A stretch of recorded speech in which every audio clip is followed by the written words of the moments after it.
அருமையான பக்கமேளம். நன்றி நன்றி. கைதட்டிய உள்ளங்களுக்கு நன்றி நன்றி. பாடல் அருமையாக அமைந்ததற்கு காரணம் ஒலிபெருக்கி. இந்த மாதிரி நம்பர் 1 ஆமாம், அருமையான ஒளிபெருக்கி, அருமையான பக்கமேளம். இப்படி வந்து இந்த உலகத்திலேயே இந்த பூமி கிரகத்திலேயே உங்க மைசெட் தான் சிறப்பான மைசெட். வாழ்த்துக்கள். நல்லா ஜோரா கைத்தட்டுங்க மைசெட்டுக்கு. கைத்தட்டுங்க. ரத்தம். இந்த காலத்தில் கஷ்டம் அப்படின்னு வந்தாலே முதல்ல கேட்குற கேள்வி என்ன அப்படின்னா, கலியுகத்தெல்லாம் தெய்வம் இருக்கா அப்படின்னு சொல்லி தான் கேட்போம்.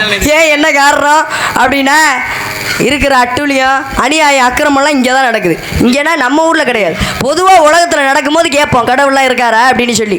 இப்போ கடவுள்லாம் இருக்காரா அப்படின்னு சொல்லி கேட்குறவங்களுக்காக உண்மையாக நடக்கிற ஒரு விஷயம் என்ன அப்படின்னா, திருச்செந்தூரில் சூரசம்காரம் நடக்கும் இல்லையா, அதுக்கு முதல் நாள் போய் முருகப்பெருமான் வேல் நெடுங்கணியம்மன் கிட்ட போய் வேல் வாங்குவார். என்ன மரபு அப்படின்னா, சிக்கலில் வேல் வாங்கி செந்தூரில் சம்காரம் என்பது மரபு. அப்போ அத்தனை நாளாக போராடுவாப்புல ஒன்றும் பண்ண முடியாது. அப்போ அந்த வேல் நெடுங்கணியம்மன்கிட்ட போய் வேலை வாங்கினதுக்கு அப்புறம் தான் சூரசம்காரம் நடக்கும். அப்போ செந்தூரில் சம்காரம் என்பது திருச்செந்தூரில் சம்காரம்னு சொல்லுவாங்க. அப்போ அந்த வேலை வாங்க போகும்போது எந்த பதிஷ்டம் இல்லாமல் தான் வேல் வாங்க போவார். ஆனால் வேலை வாங்கினதுக்கப்புறம் முருகப்பெருமானோட செப்பு திருமேனியாகப்பட்டது வேர்த்து ஒழுகுமா. அது மூலவர் சிலையாக இருந்தால் பரவாயில்ல, பிரதிஷ்டை பண்ணது, அதனால அந்த சிலை அப்படி இருக்குன்னு சொல்லலாம். ஆனால் உற்சவர் சிலை வேலை வாங்கினதுக்கப்புறம் வருட வருட வேர்த்து ஒழுகுமா. இதை விட என்ன வேணும்? கலியுகத்தில் ஒரு தெய்வம் இருக்குது அப்படின்னு சொல்லிட்டு எல்லா இடத்துலையும் வந்து நன்றி நன்றி எல்லா இடத்துலையும் வந்து சுனாமி வந்துச்சு இல்லையா. ஆனால் திருச்செந்தூரில் மட்டும் வரல. திருச்செந்தூரில் மட்டும் தான் 200 அடி பின்னாடி போச்சாங்க கடல். ஏன் என்ன காரணம் அப்படின்னா, திருப்புகழில் சொல்லப்பட்டது, சூரபதுமனை வதம் செய்யும் போது சூரபதுமன் ஆகப்பட்டவன் கடலில் போய் ஒளிஞ்சாரான். அப்போ வேலை எடுத்து இவர் விடும்போது அந்த கடலாகப்பட்டது பின்னாடி போச்சான். அதனால் பின்னாடி கூட போகும், கடல் முன்னாடி வந்து அந்த கோவிலுக்கு எந்த சேதமும் ஏற்படாது என்பது ஐதீகம். அப்பேற்பட்ட அந்த கலியுக வரதனை அந்த கார்த்திகேயனை நான் எப்படிலாம் காதலிச்சுட்டு இருக்கேன் தெரியுமா?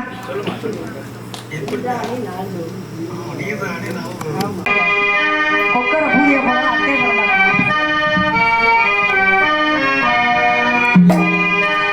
நீதானே நாள்தோறும் நான் பாட காரணம்,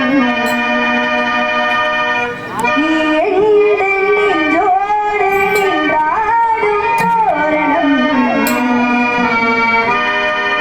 நீ இன்றி நான் பாட வேறே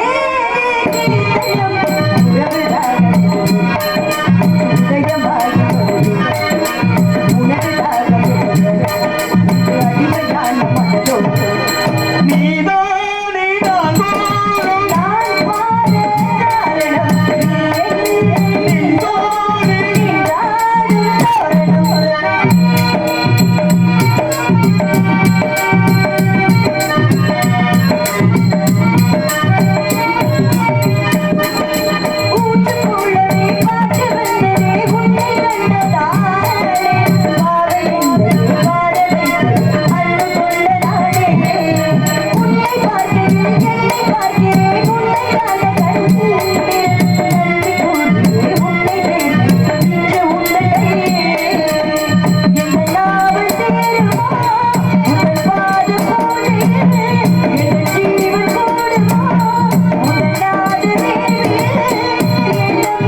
நீங்க எத்தனை வயசுல காதலிச்சீங்க?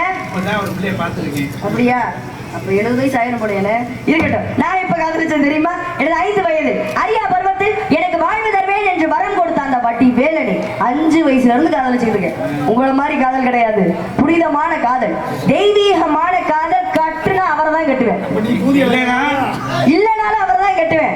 நம்ம காதலிச்சுட்டேன் இல்லையா, காதலிச்சவரையே கரம் பிடிக்க வேண்டும் என்று ஒரு லட்சியத்தோட நான் வாழ்ந்துகிட்டு இருக்கேன். அதனால அந்த காதலை பத்தி சொல்லும் போதெல்லாம் வெற்றி வெற்றி என்று கோயில் மணி எனக்கு கேட்கிறது, உங்களுக்கு எல்லாம் கேட்கிறதா?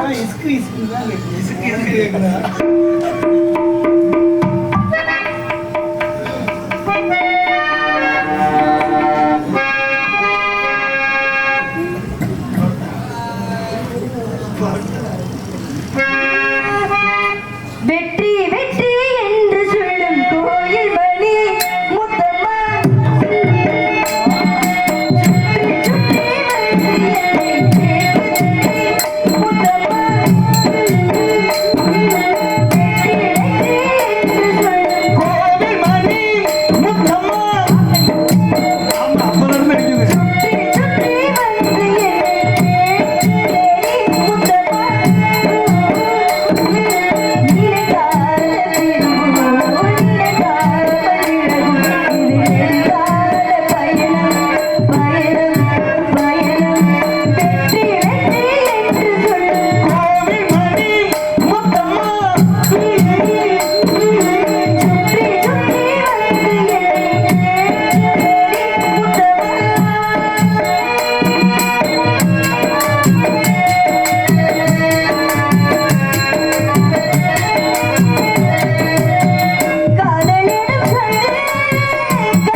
Thank you.